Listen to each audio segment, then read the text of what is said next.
Saudara-saudari yang terkasih,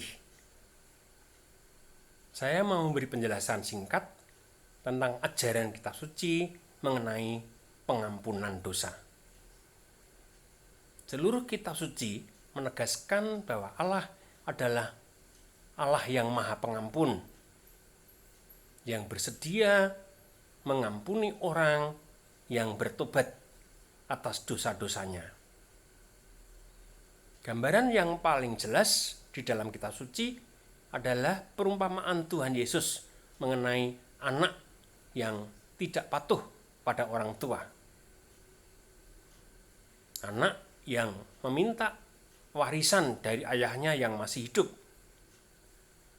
Kemudian ia memboroskan hasil warisan itu untuk berfoya-foya sampai habislah uangnya. Syukurlah bahwa ia kemudian sadar akan kesalahannya, ia kemudian bertobat dan kembali kepada ayahnya yang ternyata mengampuninya dengan penuh kasih. Dalam perumpamaan itu tampak aspek-aspek penting dari sebuah pengampunan. Pertama ialah bahwa manusia yang berdosa harus lebih dahulu bertobat supaya ia layak menerima pengampunan.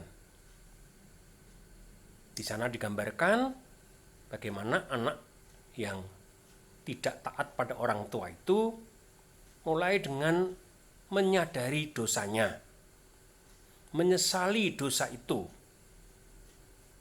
kemudian berani mengakuinya dengan terus terang di hadapan ayahnya bahwa ia telah bersalah tidak hanya terhadap ayahnya tetapi juga terhadap Allah.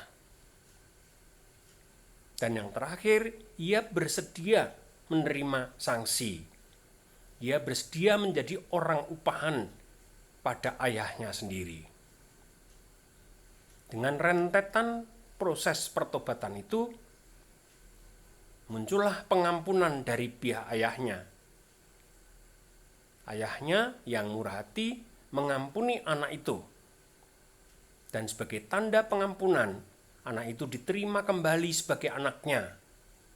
Diberi pakaian baru, diberi sepatu baru, bahkan dipestakan dengan memotong sapi yang tambun. Itulah ajaran kitab suci mengenai pengampunan, yaitu tindakan Allah memaafkan dosa manusia yang bertobat. Allah adalah Maha Pengampun. Tuhan memberkati.